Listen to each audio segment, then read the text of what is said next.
Welcome to the Connected Families Podcast, your listening guide to parenting with peace and connection. I'm Stacy Bellward, here with co-founder of Connected Families, Jim Jackson. Welcome, everyone, to the Connected Families Podcast. Here we are in studio. Welcome, Jim. Good to be here, Stacy. We're covering all sorts of different topics, like what should I do when my child lies? What should I do when my child won't calm down? Or what should I do when my child wants to quit their violin lessons? So today we want to invite into the studio Lynne Jackson. Welcome, Lynne. Hey, good to be here. We like to invite staff people from Connected Families to come in on the conversation. Yep. And so today's topic is, what should I do when I feel overwhelmed and helpless? And I identify with feeling overwhelmed and helpless. I don't know if this is what I should do, but I remember feeling overwhelmed and helpless and hopeless and lost and confused as a young parent, and running down the street one day till I was out of breath and throwing rocks at a sign until the sign started to get dents in it and screaming at the top of my lungs. Is that the should do for today, Stacy? I think we have some tips for you, Jim. Well, I think some of the things that was overwhelmed and hopeless. Yeah, for that sure. was quite a day, quite a trip, quite a season of our lives. So, yeah. The thing is that a lot of parents feel that. Yeah. And one of the things that I do here at Connected Families is walk parents through our online courses. And we just wrapped up a session of the Discipline That Connects online course. And I hear it all the time. Parents are struggling with that hopeless, helpless feeling. And there's a lot wrapped into that feeling that we're going to unpack a bit of today.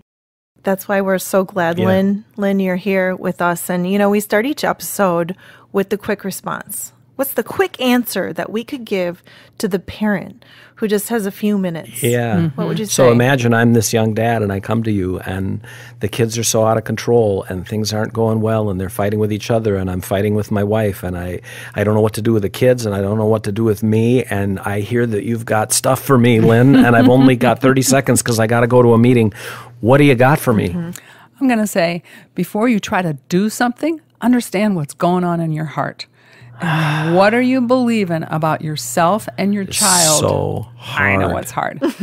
What are you believing about yourself and your child? Because that's going to fill every tool you try to use. Any practical idea is going to actually be filled with what are you believing about yourself and your child. Yeah, so I'm going back to that real life thing that happened to me, and I'm imagining hearing what you just said, and it literally does sort of, like, what I want you to do is say, well, here's what you should do with your kids, and here's what you should do with your wife or your husband, as the case may be. And what you just told me forced me to sort of look inward, and as much as I don't want to look inward, I know that's the right answer. Like, and I literally felt like I needed to take a breath when I heard that in that space. Like, okay, what? But then tell me what is okay? I get it, but what does it mean?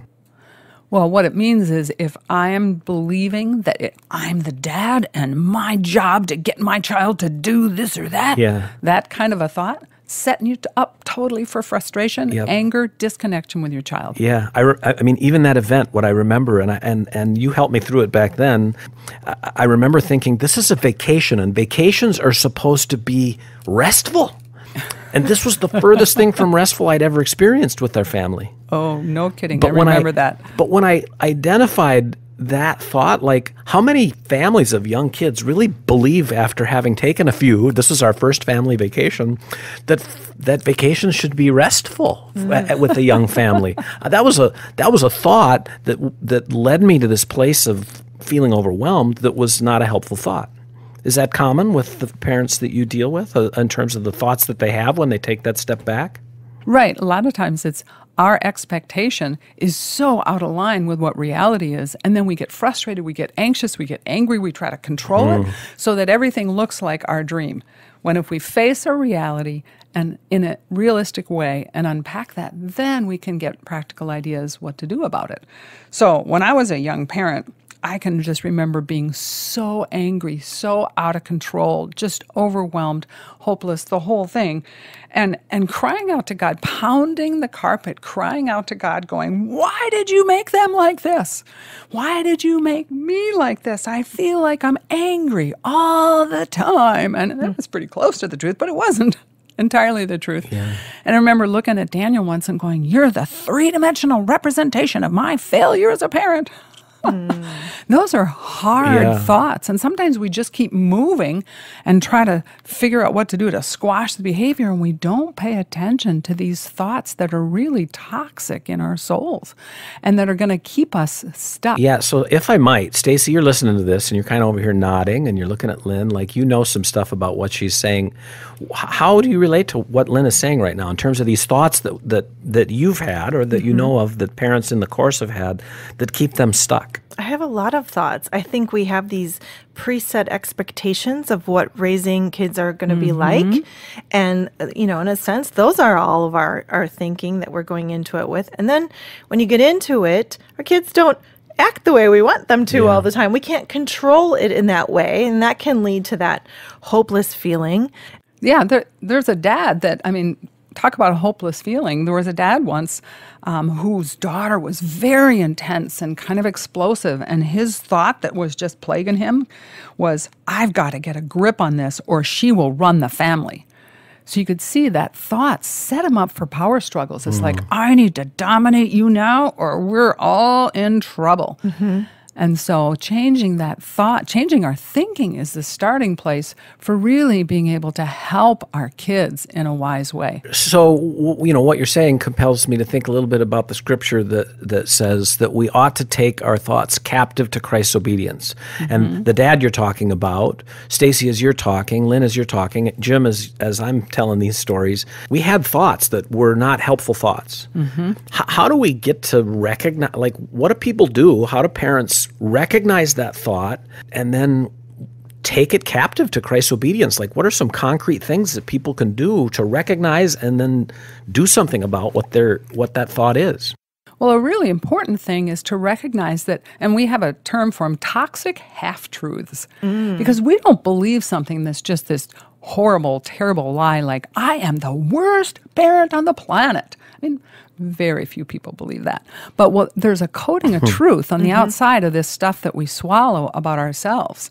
So, this one dad was like, I've got to get a grip on this or she will run the family. That's a toxic half-truth. The truth is he has a really strong-willed daughter, but that there's a lot of hope as he works with her in a wise way. So to figure out what God's truth is, what God's perspective on something is really, really important. So we peel off, we sort of swallow these things because they have a coating that looks like truth, but inside there's a toxic lie. And that toxic lie, once we swallow it, is poisonous to us. So what did this dad do to name that thought and to start parsing out the truth from the lie? He paid attention. And we processed it in a coaching session. But So he processed it, meaning you talked about it. Right.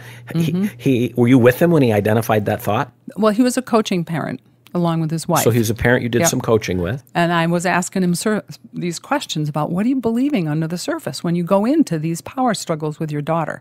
And that was what he said. So not everybody enlists a coach, but there's got to be ways that parents like him, even without enlisting a coach, can do that work of naming the thought and then holding it up against the microscope, if you will, of God's truth. Exactly. What am I believing about myself and my child, and what is God's truth? That's the core of it all. So he recognized that God's truth was, Sierra is my teammate to solve problems with. Her intensity and boldness that cause us fits in conflict is the same gift that we love in other circumstances. That was a really accurate belief about his daughter that then engaged a whole different kind of energy. So, again, trying to make this as practical as I can, concrete for those concrete thinkers, he took time to think about this, to talk about it, to do some sort of almost objective assessment of it in ways that allowed him to then start making determinations. Is my thinking aligned with truth or isn't it? Yeah, it sounds like he had to take a pause in life, right? Yep. Because that's where I'm like, I can think of these parents, these toxic thoughts come just because they're so busy in life. They're not really even taking the time to think about what's going on in their mind. But when they press pause and they spend that time doing it, then he's able to come So to those toxic thoughts and replace them. Yeah, it's really the question, what am I believing about myself? Yep. Is there just this toxic lie coated by a little bit of truth, so I swallow it? We don't swallow something that's just this blatant, obvious lie, but we will swallow it if we put a little can never coating of do truth this. on it. I'll never be as good as that person is. I'm not wired well enough for this hard job. Right. So these are the kinds of thoughts that people have, and the truth might be, this is hard for you. It might even be harder for you than most people, but it is not ever an extreme thinking statement of, I can never do that, because that's not how God works. There's a leap between having the thought and identifying the truth, and that's where, Stacy, what you said I think is so important, and that's this discipline to take a pause, which is hard for people who feel overwhelmed to imagine. Like, what do you mean take a pause? I wake up and my kids are awake before me. Yeah. I'm so tired by the time I put them to bed that I can't see straight, and everything in between is demand, demand, demand, and that's why I'm overwhelmed. And now you're telling me to take a pause? That seems really impossible, but it's really kind of the only way out of this cycle, is to, whether it's driving in the car, whether it's the 5 minutes after your kids are in bed before you go to bed, whether it's the 5 minutes beforehand, just going, Lord, what am I believing about myself and my child in this situation? I know I had to change radio station. When I was a young dad and was struggling with feeling overwhelmed, I had to learn to change radio stations so that the station I listened to, instead of being political banter that fired me up on the way home, that was a really good change, and honey. got me upset. I literally said, I've got to listen to a radio station that soothes me, that calms me, and in my case, that invites me into worship and into God's presence in my life. And then, like, Lord, change me from the inside out here, because I know I'm coming home to mayhem again. And I want to be ready. And if I listened to the wrong radio station before I came home, I wasn't ready.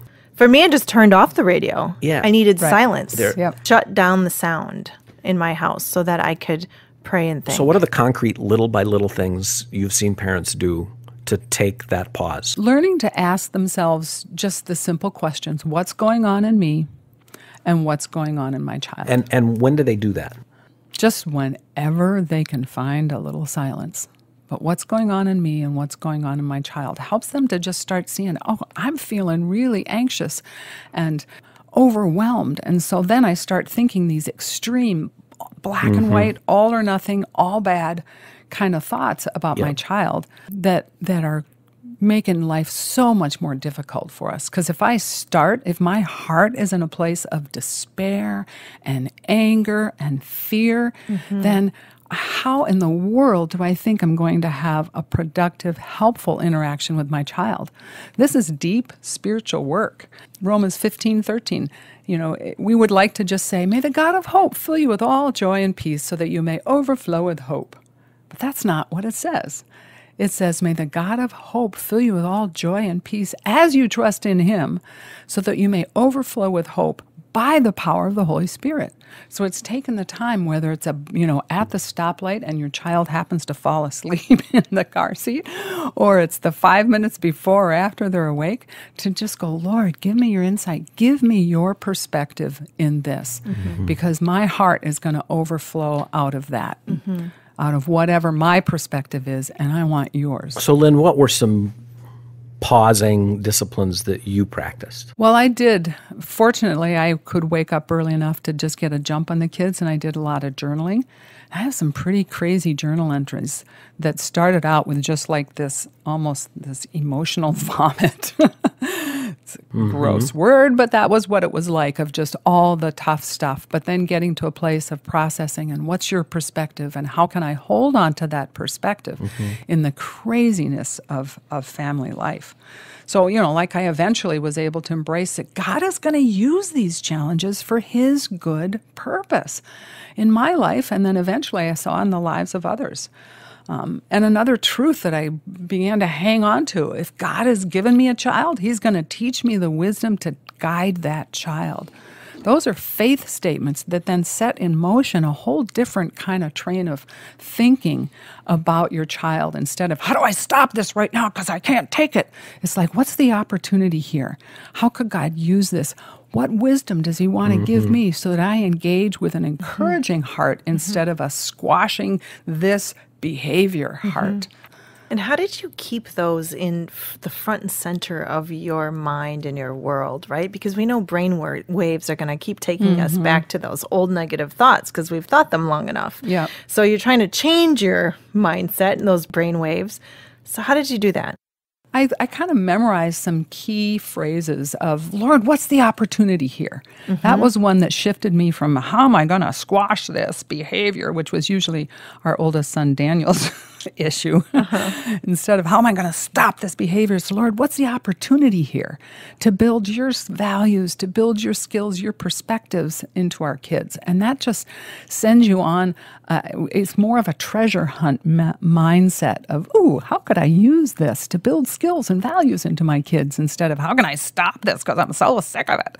So it really, how we enter that interaction with our kids, the mindset that we have is such a huge determiner of how it's going to go. And we want the quick fix. We want to latch on to the behavior management technique and just push it into the slot and out comes the candy bar. But that's not how it works because God holds us accountable for our hearts. Yeah. Yeah. And I can see that our toxic thoughts about ourselves and our own parenting would need to be corrected first before we then can get to the place where we can say, God, how can I use this situation? And that's the big for sort good? of main thing, one thing that I'm hearing here is that I've got to do this. I got to take this pause. Yep. I've got to take time to be introspective, not just, I don't know if extrospective is a word, but instead of focusing all my energy on what do I do with these people and these things out here, I've got to examine me.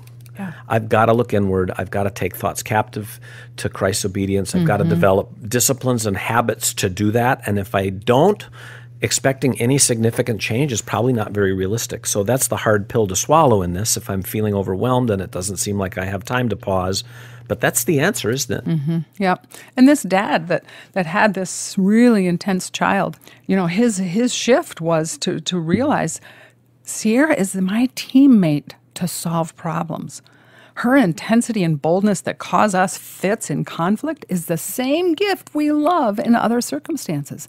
And you can see when you believe that about your child, it just sets in motion a whole different kind of energy that then is encouraging to the child and calming to the child and puts you on the same team to solve problems together. So for that dad, taking the pauses needed, including getting help from somebody else, which is something you and I spent a lot of time doing early on. We got help from others. Taking time to do that pause, to look inward, and then to recognize what the things are that I say and repeat that are not helpful, constructive, or true, and do the work to make new statements that are helpful and constructive and hopeful and true. Exactly. Right? That's right. Yep. Writing down God's truth even. Posting it. I've had parents do that, to keep their truth statements in front of them. Yeah. So a ton of stuff, as always, to think about when you're in studio with us and sharing your wealth of years of experience and personal experience, too, of just making these ideas come to life and be practical. Yeah. What I love about this topic is that we've all walked through it. Yeah. We've all walked through times and places of hopelessness. And so this was just good truth. I have a couple just good truths for any parent that I would like to leave them with. I love it. God is going to use these challenges for his good purposes in my life. And then another one, if God has given me a child, he will teach me the wisdom to guide that child. So good. Thank you, Lynn. Thank you. Thank you for joining us for this episode of the Connected Families Podcast. We hope you got tips that you can use in your parenting today. Please subscribe and leave us a positive review so other families can find us and learn how to parent with peace and connection. You do your best as a parent, but perhaps still you're finding yourself wondering, am I doing it right? Are there ways I could improve? We all have parenting strengths and room for improvement, and at Connected Families, we want to help you key in on both areas. To help you get a good grip on your strengths and a couple ways you could improve, we've designed a 24-question multiple choice assessment that will both challenge and encourage you. You'll come away with confidence about your strengths as well as practical ideas about how to improve. Sign in with your email address and we'll give you instant access to the assessment. You'll get your confidential results immediately. Head to our show notes and follow the link to sign up for our free assessment.